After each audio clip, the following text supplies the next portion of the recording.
السلام علیکم ورحمۃ اللہ وبرکاتہ ان الحمد للہ نحمده ونستعینه ونستغفرہ بسم اللہ والصلاۃ والسلام علی رسول اللہ اما بعد لقد رضی اللہ عن المؤمنین اذ یبایعونک تحت الشجرہ فعلم ما فی قلوبہم۔ سیدنا عثمان غنی رضی اللہ تعالیٰ عنہ کا منہج خلافت کیا تھا؟ آپ کا جو خلافت کا منہج تھا اس کو سامنے رکھتے ہوئے ہمارے حکمرانوں کو بھی اپنے حکمرانی کے منہج کو درست کرنا چاہیے اور انہیں اختیار کرنا چاہیے۔ ہمارے ہیرو ہیں، یہ لوگ خلفائے راشدین ہمارے ہیرو ہیں۔ منہج خلافت ہمارے لیے مشعل راہ ہے۔ تاریخ طبری میں سیدنا عثمان رضی اللہ تعالیٰ عنہ جب خلیفہ بنے تو آپ نے ایک خطبہ ارشاد فرمایا۔ وہ خطبہ آپ کے سامنے لفظ بلفظ رکھ رہے ہیں کہ لوگوں، مجھ پر خلافت کی ذمہ داری ڈال دی گئی ہے اور میں نے اسے قبول کیا ہے۔ میں پہلے لوگوں کی پیروی میں امور خلافت انجام دوں گا، ان سے ہٹ کر نہیں۔ قرآن و سنت پر عمل کرنے کے بعد تم سب کے میرے اوپر 3 بنیادی حقوق ہیں، یعنی 3 بنیادی حقوق جن کی طرف اشارہ کیا۔ سب سے پہلے یہ کہ اجماعی امور میں پہلے پیشراؤں کا اتباع کرنا، یعنی اجماعی امور جتنے اتفاقی معاملات ہیں، اجماعی ہیں، وہ اپنے سے پہلے لوگوں کی پوری اتباع کریں۔ سیدنا ابو بکر صدیق رضی اللہ تعالیٰ عنہ، سیدنا عمر فاروق رضی اللہ تعالیٰ عنہ، اور جو غیر اجماعی امور میں اہل خیر کے طریقے کو اپنانا، اور یہ کہ میں تم میں سے کسی پر کسی طرح کی کوئی زیادتی نہ کروں۔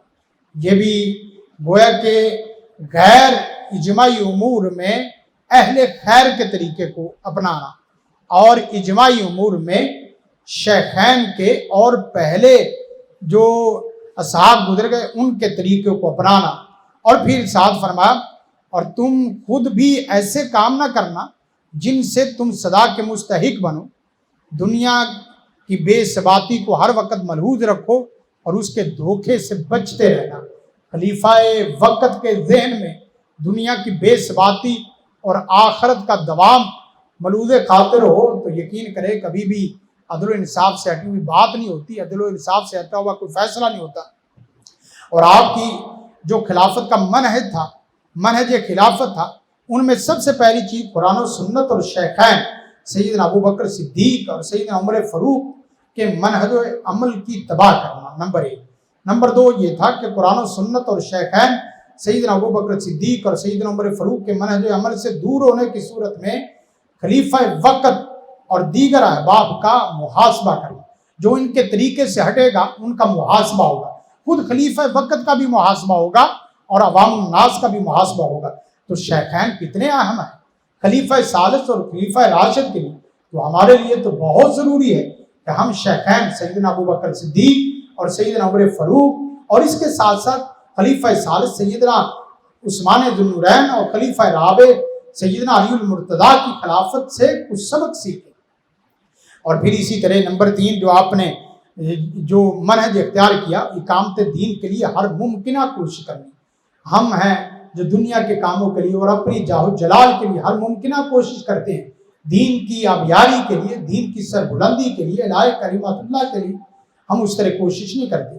پھر لوگوں میں اسلام کی نشر و اشاعت کرنا، میڈیا ہو، پرنٹ میڈیا ہو، اور اسی طرح سوشل میڈیا ہو، اسی طرح صحافت ہو، دنیا کا کوئی بھی انفرادی اجتماعی شعبہ ہو، وہاں اسلام کی نشر و اشاعت۔ اسلام کی نشر و اشاعت میں 2 چیزیں، قرآن اور حدیث کے نصاب کو عام کر دیا جائے تو ہر بچہ دیندار اور اچھا مسلمان نظر آئے گا۔ پھر اسی طرح اقامت صلاۃ کے فریضے کو صرف عائد کر دیا جائے۔ منہج خلافت میں یہ چیز کہ نماز کے وقت میں تمام دکانیں، تمام کاروبار، تمام بزنس بند ہوں گے۔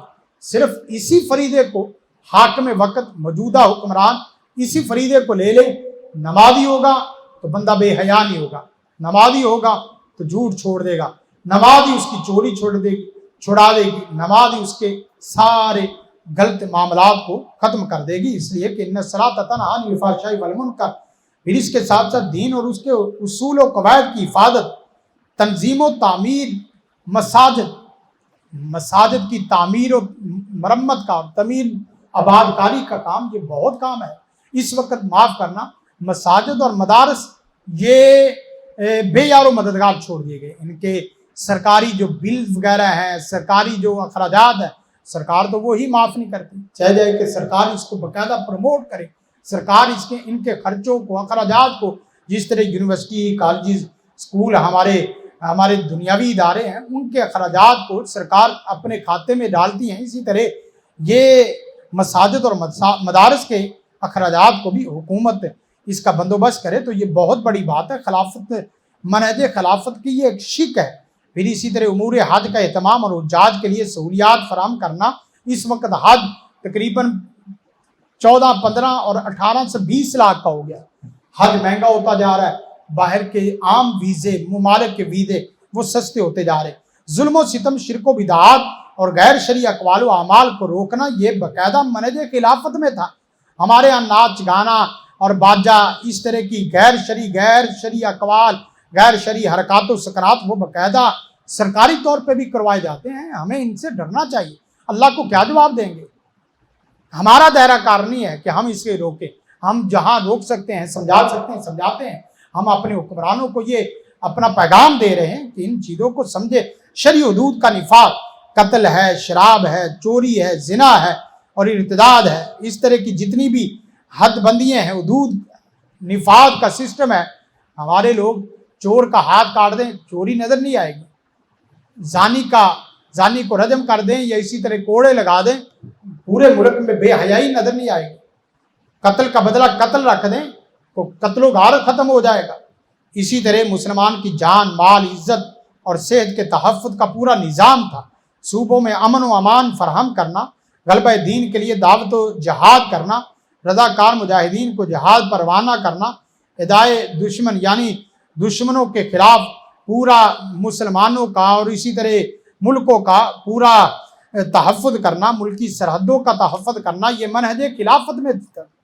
اور اس کے ساتھ ساتھ بچوں کی تعلیم کا مسئلہ ہو اور اس کے ساتھ ساتھ تعلیم و تربیت کا مسئلہ ہو، عمال اور ملازمین کی تقرری کا مسئلہ ہو، ذمیوں کی نگہداشت کا مسئلہ ہو، صوبوں کے اہل علم سے مشاورت کا مسئلہ ہو، صوبوں کے اجتماعی مسائل کا تحفظ، گورنروں کے اوقات عمل میں اس کی نگرانی، یہ ساری چیزیں آپ کے منہج خلافت میں شامل تھی. اللہ تعالیٰ سے دعا ہے کہ اللہ تعالیٰ ہمیں بھی جو ہمارے امامت خلافت کے جو سسٹم ہے، 4 سسٹم، جو آدمی چھوٹی جگہ پہ کونسلر ہے وہ بھی ان چیزوں کو اختیار کرے، جو آدمی امام ہے وہ بھی ان چیزوں کو اختیار کرے، جو آدمی کسی کا ولی ولایت میں سرپرست ہے وہ بھی ان چیزوں کو اختیار کر سکتا ہے، جو کسی ادارے کا سربراہ ہے، گھر کا سربراہ ہے، کمپنی کا سربراہ ہے، وہ بھی ان چیزوں کو بروئے کار لا سکتا ہے، ان اوصاف کو سیکھ کے عمل کر سکتا ہے.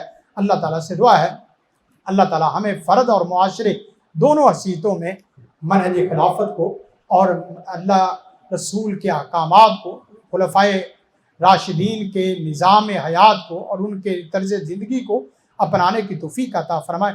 ھذا ما عندی ولیلمن اللہ، جزاکم اللہ خیر. السلام علیکم ورحمۃ اللہ وبرکاتہ. زندگی شعور سے، الحکمہ انٹرنیشنل.